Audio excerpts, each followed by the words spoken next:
जोहार।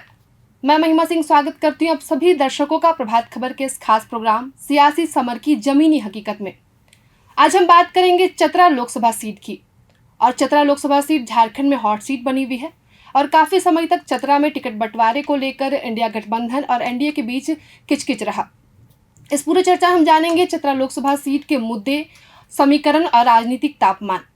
तो सबसे पहले आइए देखते हैं ग्राउंड रिपोर्ट। घनघोर जंगल, पहाड़ों पठारों से घिरे मनोरम चतरा का समृद्ध सांस्कृतिक ऐतिहासिक विरासत रहा है। चतरा धार्मिक समागम का स्थल रहा है। हिंदू, मुस्लिम, बौद्ध और जैन तीर्थंकरों की पावन भूमि रही है। कोल्हुआ पहाड़ी की चोटी पर मां कौलेश्वरी मंदिर, इटखोरी का भद्रकाली का प्रसिद्ध मंदिर हिंदू आस्था का केंद्र रहा है। भद्रकाली परिसर में बौद्ध स्तूप का विवरण है। वहीं जैन के तीर्थंकरों की ये मनोरम चतरा भ्रमण का स्थल रहा। बरूरा शरीफ हिंदू मुस्लिम दोनों के श्रद्धा का केंद्र है। बात चतरा लोकसभा के इतिहास की करें तो यह अनोखी सीट रही है। 1957 से 2019 तक इस सीट पर कोई भी स्थानीय चुनाव नहीं जीता। बाहरी लोगों के लिए ये राजनीतिक जमीन रही है और जनता भी पसंद करती रही है। और 1977 से पहले चतरा जिला में 2 सीट थे, एक चतरा लोकसभा और दूसरा छतरपुर लोकसभा। तब चतरा लोकसभा में बिहार के गया के कुछ हिस्से आते थे और चतरा में 1957 में पहली बार रामगढ़ राज परिवार की विजया राजे सांसद बनी। वह लगातार 2 बार सांसद चुनी गई। 1971 के चुनाव में पहली बार कांग्रेस ने खाता खोला। शंकर दयाल सिंह कांग्रेस से चुने गए। वर्ष 1977 में जब कांग्रेस के खिलाफ हवा थी तो सुखदेव वर्मा चुनाव जीत कर आए। 1980 में कांग्रेस की वापसी होती है और रंजीत सिंह चुनाव जीतते हैं। वही वर्ष 1984 में कांग्रेस आखिरी बार चुनाव जीती और योगेश्वर प्रसाद योगेश की वह आखिरी जीत थी। इसके बाद वर्ष 1989 और वर्ष 1991 में उपेंद्र नाथ वर्मा जनता दल से 2 बार लगातार जीते और वर्ष 1996 में इस जीत पर भाजपा की एंट्री धीरेन्द्र अग्रवाल के सहारे हुई और उन्होंने वर्ष 1998 का भी चुनाव जीता। वही वर्ष 1999 में बिहार के दिग्गज नेता नागमणि चतरा पहुंच गए और जनता दल से चुनाव जीत लिया। जनता दल ने अपना उम्मीदवार बदला और कभी भाजपा से जीतने वाले धीरेन्द्र अग्रवाल को टिकट दिया और वर्ष 2004 का चुनाव जीत गए और इस सीट पर झारखंड के स्पीकर रहे इंद्र सिंह नामधारी ने अपना राजनीतिक जौहर दिखाया और वर्ष 2009 में उन्होंने निर्दलीय चुनाव जीत ली। चतरा की राजनीति में ये बड़ा उलटफेर था। 2014 में भाजपा ने यहाँ सुनील सिंह को टिकट दिया और सुनील सिंह मोदी मैजिक के सहारे 2014 और 2019 का दोनों चुनाव बड़े अंतर से जीत गए। वहीं पिछले चुनाव में सुनील सिंह ने 3.77 लाख के बड़े अंतर से जीत हासिल की थी। इधर चतरा में स्थानीय नेता को टिकट देने की सियासी बवंडर खड़ा हुआ। आज तक चतरा को स्थानीय चेहरा नहीं मिला था। भाजपा ने अपनी रणनीति बदली और कालीचरण सिंह को अपना उम्मीदवार बनाया। कालीचरण सिंह के सामने कांग्रेस ने केन त्रिपाठी को मैदान में उतारा है तो मुकाबला रोचक होने वाला है। इस सीट पर सबकी निगाहें बनी हुई है। तो इस वक्त हमारे साथ जुड़े हैं चतरा से हमारे सहयोगी दिनबंधु जी। दिनबंधु जी, आपसे हम जानना चाहेंगे कि चतरा लोकसभा में जातीय गोलबंदी है या मुद्दे हावी है? चतरा लोकसभा में जातीय समीकरण के आधार पर चुनाव में कई प्रत्याशी मैदान में आते हैं। हालांकि यहाँ के मतदाता जाति समीकरण पर कम, ज़्यादातर राष्ट्रीय पार्टियों के आधार पर प्रत्याशियों के चयन करते आ रहे हैं। यहाँ पर रेलवे सबसे पुरानी मुद्दा है। इस वक्त हमारे साथ जुड़े हैं लातेहार से हमारे सहयोगी चंद्रप्रकाश जी। चंद्रप्रकाश जी, आपसे जानना चाहेंगे कौन से ऐसे मुद्दे हैं जो प्रभावित करते हुए दिखते हैं? लातेहार जिला में विकास एक बड़ा मुद्दा रहा है, क्योंकि जिला निर्माण के बाद से आज तक पलायन ही यहाँ की स्थिति रह गई है। रोजगार नहीं रहने के कारण जिले से लगभग 50,000 लोग प्रति वर्ष पलायन करते हैं दूसरे राज्यों में रोजगार के लिए। सबसे बड़ी मुद्दा उच्च शिक्षा का अभाव है। इस वक्त हमारे साथ जुड़े हैं पाकी से हमारे सहयोगी चंद्रशेखर जी। चंद्रशेखर जी, आपसे जानना चाहेंगे कि इस लोकसभा चुनाव में क्या विकास मुद्दे हैं? भौगोलिक दृष्टिकोण से यह इलाका काफ़ी जटिल और नक्सलवाद से प्रभावित है। इसके कारण विकास की रफ्तार काफ़ी धीमी है। यह इलाका जंगलों और पहाड़ों से घिरा हुआ है। सिंचाई और पेयजल गंभीर समस्या है। पाकी विधानसभा क्षेत्र में कई इलाका ऐसे हैं जहां आज़ादी के बाद भी बिजली नहीं पहुंच पाई है, आवागमन की साधन नहीं है। अब हमारे साथ जुड़े हैं हमारे सहयोगी धर्मेंद्र जी सिमरिया से। धर्मेंद्र जी, आपसे हम ये जानना चाहेंगे कि पिछले 40 से 50 वर्षों में कौन से ऐसे मुद्दे हैं जो एजेंडे बने हुए हैं लेकिन उनका समाधान नहीं निकल पा रहा। चतरा जिले के सिमरिया प्रखंड कृषि अग्रणीय क्षेत्र है। किसान आज से ही नहीं, बहुत सालों से कोल्ड स्टोरेज की मांग करते आ रहे हैं। किसान आज भी इसी मांग को लेकर हमेशा आंदोलनरत भी रहे हैं। वहीं दूसरी ओर बस पड़ा सिमरिया में नहीं है, जिसके कारण यात्रियों को आए दिन जहां तहां पर वाहन को रोककर बैठना पड़ता है। तो इस चर्चा को आगे बढ़ाते हुए हमारे साथ जुड़े हैं प्रभात खबर के ब्यूरो चीफ आनंद मोहन जी। सबसे पहले आपसे हम ये जानना चाहेंगे कि चतरा लोकसभा का चुनावी गणित क्या रहा है। देखिए, चतरा जो सीट है वो अपने आप में एक अनोखी सीट है। अनोखी सीट इस लिहाज से है कि 1957 से लेकर के 2019 तक चतरा में आज तक कोई स्थानीय उम्मीदवार सांसद नहीं बन पाया। और अनोखा इसलिए है कि ये क्यूज मास्टरों का भी सवाल रहा है। अमिताभ बच्चन का जो बहुत चर्चित शो है कौन बनेगा करोड़पति, उसमें उन्होंने ये सवाल पूछा था कि देश भर के अंदर ऐसी कौन सी सीट है जिसमें आज तक कोई स्थानीय चुनाव नहीं जीता। तो क्यूज मास्टरों के लिए भी सवाल है और जो इसका जवाब देते हैं उनके लिए पैसा कमाने का अवसर भी चतरा जो संसदीय सीट है वो देता है। तो बड़ी अनोखी सीट है। 57 से लेकर के 2019 तक 67 वर्षों में पिछले कोई भी स्थानीय व्यक्ति वहाँ चुनाव नहीं जीता और उसको मौका भी नहीं मिला। पार्टियों ने हायर एंड फायर किया, बाहर से प्रत्याशी लाए और उनको खड़ा किया और उनको वो जीते भी। और चतरा ने ऐसे लोगों का स्वागत भी किया, बाहरी का। देखिए, 1957 में पहला चुनाव वहाँ रामगढ़ राज परिवार की विजया राजे ने जीती थी और वो मध्य प्रदेश धार की रहने वाली थी और उनकी शादी रामगढ़ में हुई थी। रामगढ़ राज परिवार की बहू थी, तो वो चतरा से पहला चुनाव जीती 57 का। फिर दूसरा चुनाव उन्होंने जीता 62 का, फिर 67 का। लगातार 3 बार चुनाव जीतने का हैट्रिक है वो पहली बार विजय राजे ने बनाया। और इसके बाद इस सीट पर वो लगातार कांग्रेस को हराती रही। और रामगढ़ राज परिवार का ये स्थिति थी पूरे झारखंड में और बिहार में कि वो कांग्रेस को उन लोगों ने आज़ादी के बाद लगातार मात दिया, तो रामगढ़ राज परिवार ने दिया। 1971 में सबसे पहली बार यहाँ कांग्रेस का खाता खुला और शंकर दयाल सिंह उच्च कोटि के लेखक थे और सौम्य सरल आदमी और बड़ा ही मतलब इसको कहें कि एक ग्लोरियस विद्वान थे, उनकी एक शख्सियत थी। और उन्होंने 71 में विजय राजे को पहली बार चुनाव हराया, लगातार 3 बार जीतने वाली विजय राजे को। और शंकर दयाल सिंह उस दौर में एक युवा सांसद के रूप में चुन करके वो गए पार्लियामेंट में। उसके कांग्रेस वहाँ एक तरह से कांग्रेस की 3 जीत हुई है वहाँ चतरा में, 71, 80 और 84 में। और 84 के बाद कांग्रेस फिर वहाँ कभी कम बैक नहीं कर पाई चतरा के अंदर। 77 के चुनाव में जो लहर था पूरे देश में इंदिरा गांधी के आपातकाल के बाद, तो उस लहर से चतरा भी अछूता नहीं था। चतरा में भी जो कांग्रेस के उम्मीदवार थे वो चुनाव हार गए और उस चुनाव में जो 77 का चुनाव था उसमें सुखदेव वर्मा चुनाव जीत करके आए। और जो पूरे देश के अंदर संपूर्ण क्रांति का और जयप्रकाश जी के जय घोष के साथ जब पूरे देश चल रहा था, तो चतरा भी उसके साथ चल पड़ा। 77 के बाद 84 में कांग्रेस ने वहाँ कम बैक किया फिर से और वो सहानुभूति लहर पर सवार होकर के योगेश प्रसाद जो हैं चुनाव जीत गए 1984 का दौर में। तो और फिर कांग्रेस, जैसा कि आपको मैंने बताया कि 84 के बाद कांग्रेस फिर कभी वहाँ जीती नहीं चुनाव। इस सीट पर देखिएगा कि जैसे 1984 के बाद चतरा जो सीट था उसके अंदर एक किस्म का जातीय गोलबंदी, ध्रुवीकरण और एक जिसको कहते हैं कास्ट पॉलिटिक्स, वो धीरे धीरे चतरा के अंदर हावी हो गया। वो उस चतरा में जहाँ रामगढ़ राज परिवार ने खाता खोला था, लगातार 3 बार चुनाव जीते।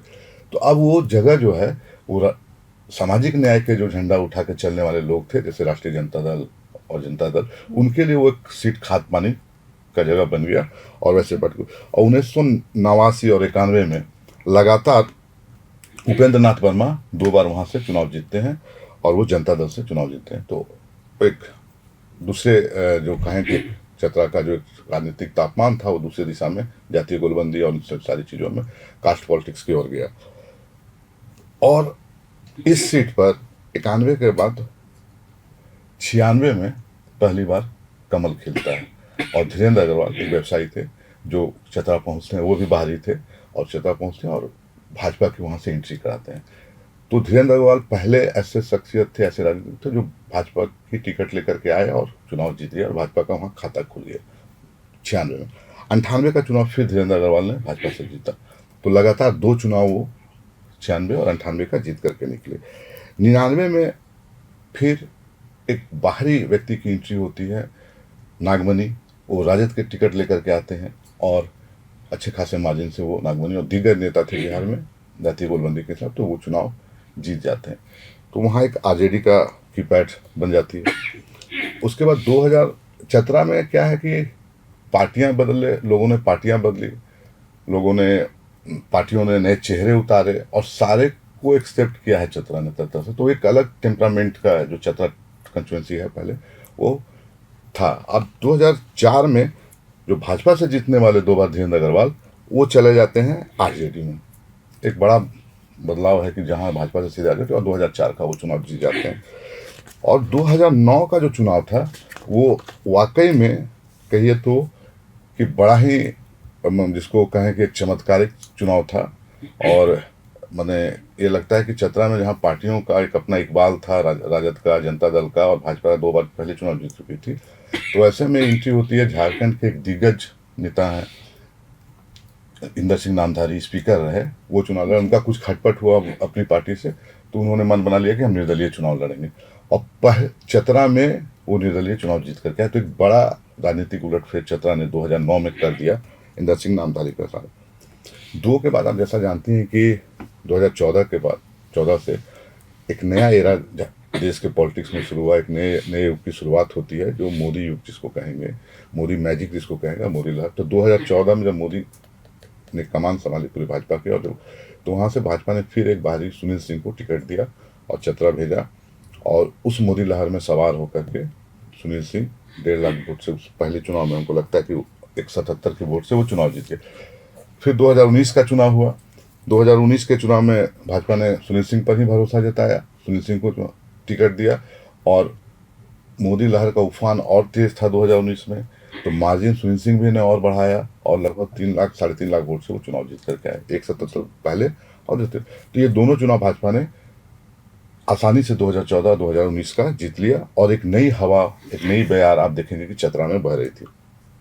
देखिए चतरा का जो जैसे आपने पूछा कि सियासी समीकरण का, तो चतरा का सियासी समीकरण अगर 14 के पहले के दौर को देखेंगे तो चतरा में लोगों ने पार्टियां बदली, जिस पार्टी से हारे फिर उसी पार्टी में शामिल हो गए। जैसे धीरेन्द्र अग्रवाल आरजेडी से हारे नागमणि से, तो फिर उन्होंने आरजेडी का टिकट ले लिया 2004 में और वो आगे।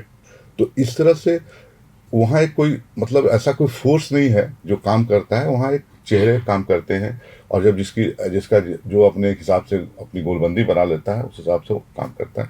इस चुनाव में जो भाजपा ने अपना चेहरा बदला है, और जो एक आपको बताया कि 57 से लेकर 2019 तक जो स्थानीय लोग नहीं थे, तो अब कालीचरण सिंह को वहाँ उम्मीदवार बनाया।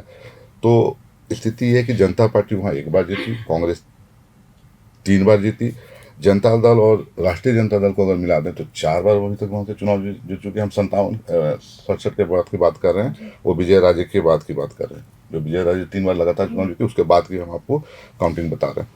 तो और भाजपा को 4 बार यहाँ मौका मिला, और भाजपा 2014 में 98 के बाद 16 वर्षों के बाद कम बैक की थी मोदी लहर में। 2014 का जो चुनाव हुआ था, तो उससे पहले भाजपा 98 में जीती थी, और तो भाजपा में अब इस मोदी युग में भाजपा ने के लिए अनुकूल माहौल वहाँ बना दिया, और भाजपा ने एक बड़ी चुनौती दूसरे पार्टियों के लिए खड़ा कर दी है तत्काल। तो यही सियासी समीकरण। अभी हमने चतरा के सियासी गणित पर बात की, तो इसके साथ हम जानना चाहेंगे कि इस बार जो टिकट बंटवारे को लेकर चतरा लोकसभा में देरी हुई, उसके पीछे क्या कारण रहा? ये आपका सही सवाल है। देखिए चतरा एक ऐसा सीट था जिसको लेकर के एनडीए में भी कहें और यूपीए में भी, इंडिया गठबंधन में भी बड़ा उसमें एक जीत चला कि इसको टिकट दिया जाए। तो सुनील सिंह को लेकर के 2014 के बाद 2019 से ही एक किस्म का विरोध था। सुनील सिंह को लेकर के वहाँ स्थानीय नेता का विरोध था कि ये बाहर से हैं, दूसरा कनेक्टिव बहुत नहीं है, लोगों से संपर्क में नहीं है, दिल्ली ज़्यादा रहते हैं, तो ये सारी चीज़ें थी। लेकिन 2019 में सुनील सिंह अपने आलाकमान को समझा करके, और एक उनका जो अपना एक लॉबिंग था भाजपा के अंदर, उसके हिसाब से वो 2019 में टिकट लेकर के दोबारा आ गए। इस बार थोड़ा तीव्र था और विरोध, थोड़ा और तीखा विरोध हो गया सुनील सिंह का। और स्थिति ये हो गई भाजपा के लिए कि मतलब अब उनको दोबारा अगर टिकट देते तो वो सीट पर बहुत अंदर भीतर खाने कुछ भी संभव था। और थोड़ा ये था कि इनका जो अपना सर्वे रिपोर्ट है और जो सारी चीज़ें हैं वो सुनील सिंह के प्रतिकूल थी। और जैसा कि इस बार जिस सीट पर पिछले 67 साल से कोई स्थानीय व्यक्ति चुनाव ना लड़ा हो तो स्वाभाविक तौर पर एक स्थानीय एजेंडा वहाँ हावी हो जाता है। तो इस बार वो एजेंडा था कि चतरा में कोई स्थानीय को टिकट मिले, और भाजपा इस रिस्क में नहीं थी कि हम किसी बाहर को उम्मीदवार को ला करके। तो एक तो उनको थोड़ा समझने बुझने में देरी हुई, दूसरा चतरा के अंदर जो इंडिया गठबंधन में देरी हुई वो देरी राजद और कांग्रेस के बीच बात नहीं बन पाने के कारण हुई। राजद अड़ा हुआ था कि हमको जो है तो पलामू और चतरा दोनों चाहिए। बहुत दिनों तक मान मनोबल चला, लगातार लालू प्रसाद यादव का भी प्रेशर था दिल्ली के कांग्रेसी आना कमान के पर कि हम ये सीट लेंगे, हमारे समीकरण यहाँ हावी हैं। और देखिएगा भी तो जैसा 4 बार जनता दल और राजद वहाँ मिला करके चुनाव जीत चुका है, तो एक सीट तो है अनुकूल, चतरा पर उनका दावा बनता है।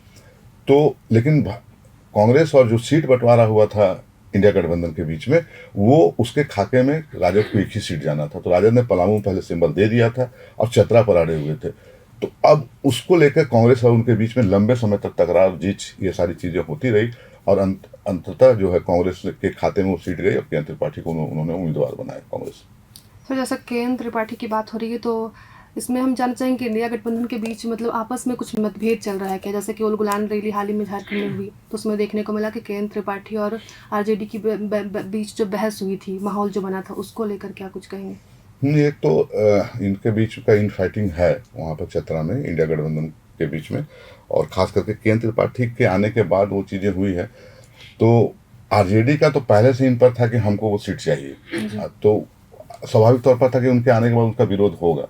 तो उस विरोध का प्रतिफल था कि जो उलगुलान रैली में आपने देखा मारपीट, मतलब एक बात ही नहीं, जबरदस्त मारपीट, डंडा उठा करके लहूलुहान हुए लोग, FIR तक हुआ अरवड़ा थाना में, रांची में।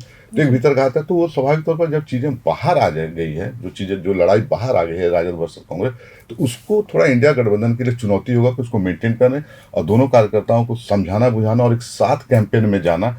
तो ये थोड़ी चुनौती है के एन त्रिपाठी के लिए कि इंडिया गठबंधन के बीच में कैसे उसकी अपनी एकता को बना के रखते हैं।